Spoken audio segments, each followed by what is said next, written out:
the easiest and smartest way to invest your money. Now, I talked about this in my investment course. You can see down below there, and you should buy it. I had given a discount on it last month or 2 months ago or something like that. No more discounts, but it is $200, and it's well worth it. It's in the links in the show notes, and you should buy it for sure. And if you've already bought it, I salute you, because you, my friends, deserve a toast. From Polar, Seltzer, Cranberry, Clementine. It's on BOGOs at Publix. Oh, that's good. If you're a hard drinker like me, I haven't drank alcohol since May 25th, 1997, but who's counting? You still crave those carbonations. You crave it. You need the carbonations. If you quit drinking, you need carbonation to replace it. Anyway, so let me show you what we want to do is yesterday we did the video where we showed you, I think it's 40,000 different endowments and how they were managing their funds. And we showed you that the median, I think, yeah, it was the median endowment fund was 20% less. It performed 20% less than a simple benchmark. That was it. And a benchmark typically 60-40 or something like that, stocks and bonds. I mean, that's net of fees. In fact, the paper that we referenced yesterday showed you that the higher the fee, the less return. This is not debatable. I don't know why anyone would debate that. Again, if you're paying for a money manager and you're not getting other services, it's just the wrong answer. But anyway, in this case, we proved it, well, not me, but the people who did it, 2 guys from MIT, and the other guy from the University of Illinois, they proved that 40,000 different endowments being managed, the median was less than 20% of a simple benchmark.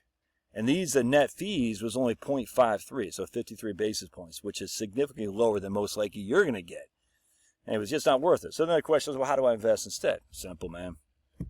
And again, I talked about this in my investment course, but we'll show it right here. So as Grok, and not this isn't Grok, this is Claude, and Claude made a mistake, which I'll share with you here in just a second. I say, man, this is what I asked him. Said, what did I say here? Hold on a second. I said, please compare and put in a table returns since 2000 of these 80% stocks, 20% bonds, 60% stocks, 40% bonds, 40% stocks, 60% bonds, and 20% stocks, and 80% bonds. Now I'm using VTI and BND. All right, VTI is the Vanguard Total Stock Index ETF, Total Stock Index ETF, and BND is the Vanguard Total Bond Index ETF. So if you have both of these, you have the entirety of the U.S. market covered, and you literally don't need to do anything else. You don't. Should I buy international? If you want, that's fine. I don't care. VXUS, by all means, buy some. I don't think you need it. I don't have any, but that's okay if you want. But with VTI and BND, you got everything. You got literally, you don't need anything else. That's all you need. Now, the question is, how much do I have in each of these? We'll get in that here in just a second. But just remember, VTI, 70% of VTI is the S&P 500. All right, so I get a lot of people got VOO and VTI. I don't have any qualm with that, but just remember, VOO is already reflected in VTI. 70% of the total stock index is the S&P 500, which is VOO. So you don't need both. You just don't. Unless you're trying to avoid smaller and medium-sized companies, then you'd want all VOO. I don't know why you do that, though, but you don't need to. All right, then BND, 70% roughly of BND is all government bonds and agencies. All right, so it's basically high credit quality, which is government agencies, low risk of not paying or going bankrupt. All right, there's just not much of a risk there of them not paying their interest rate or going bankrupt. So very safe when it comes to credit risk and getting your coupon paid. But, you could have some volatility in the price as we witnessed in 2022, but not nearly to the extent of VTI. So for those who want to get really dicey, it's like really, they want to split this and go here and go there. I said, why? Just do VTI and BND, man. Easy. If you're not exactly sure how to place a trade, and I get it, dude. When I first got this business, I was nervous.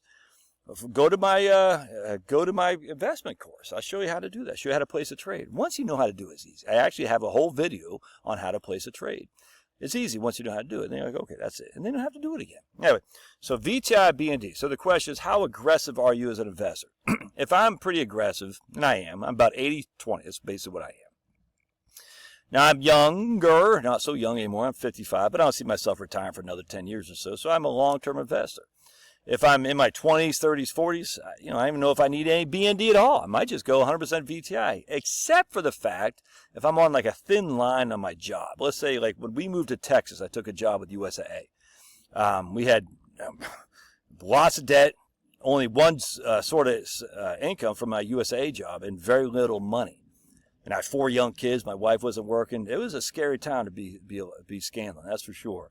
And my job, it looked like it was on a thin line because this is going through the Great Recession. People getting laid off left and right. I had nothing to do. I was literally sitting there twiddling my thumbs saying, they're going to cut me.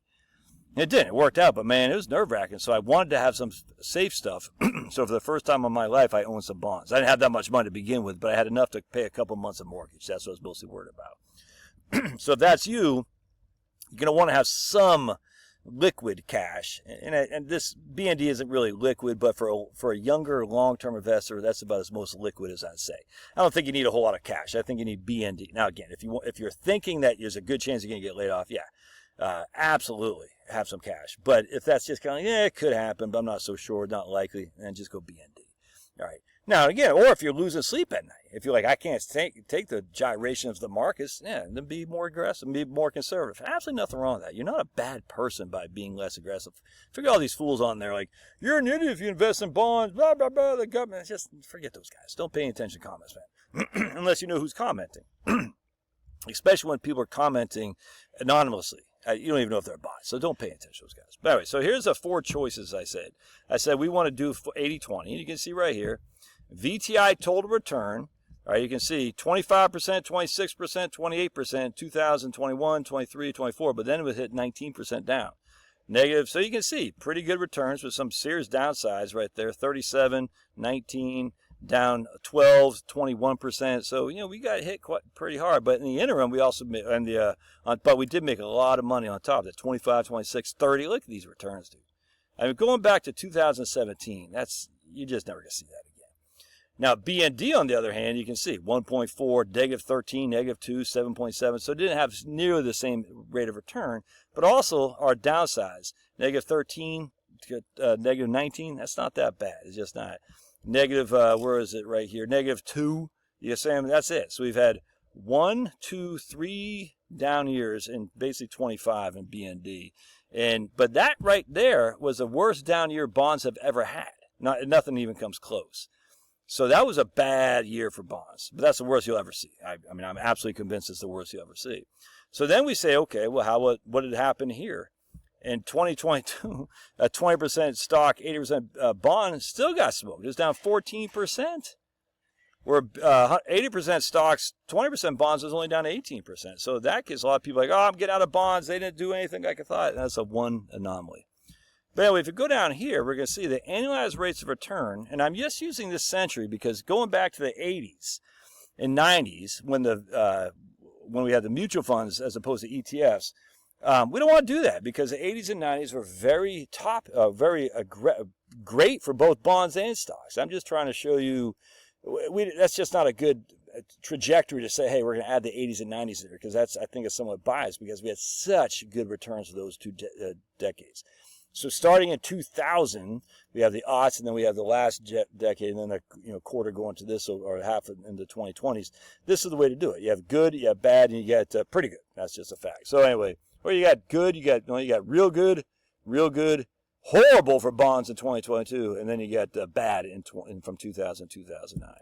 So you can see a pretty significant difference in the annualized rate of return. And now if you're a growth investor, where you're not pulling money from your portfolio, this 360% difference, basis point difference between the 2080 and 8020, that is significant over a 25-year time frame. That's a lot of money you left on the table. Again, that's if you're a growth investor.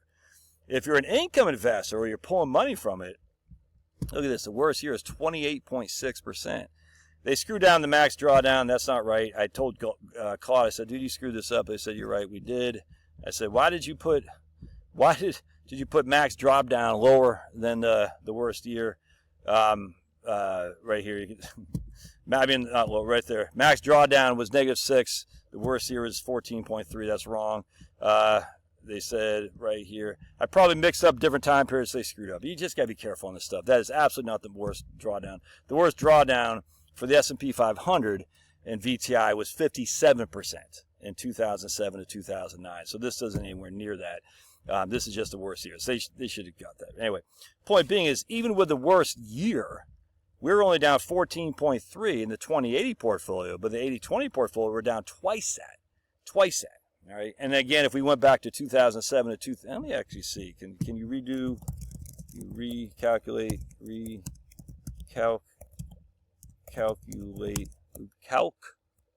calculate worst drawdown?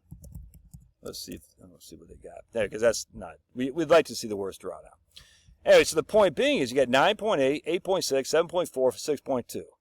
So the higher return, higher aggressive, the more returns, the worst drawdown. The less aggressive, the lower returns, the lower drawdown. That's it.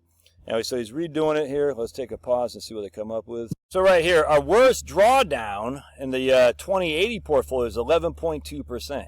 So for retiree, that's fantastic. Look at the difference. 4060 to 2080 is almost 100% higher max drawdown. Look at that. That's pretty interesting. And it's 4 times as high for 80-20. So this is a great retiree portfolio if you're nervous Nelly about the markets. And again, nothing wrong with that. The drawback, of course, is again, you only average 6.2. And the standard deviation is low, but your max drawdown was low, but your rate of return was significantly lower. Significantly. And your max drawdown in 80-20 was significantly higher, but a significantly higher rate of return with a significantly higher standard deviation. So it really depends. So what you should do is say, I have 2 funds to invest in, VTI and BND. I just want to know what I can handle. Remember, the max drawdown, that meant if you had we'll just say $100,000, you were down to 58.3%, or $580,000 in the 80-20 portfolio. The max drawdown in the 2080, you're only down to 88%, 88,000. Could you handle that? I don't know. That's where you have to decide. But you don't need anything more than this. That's just it.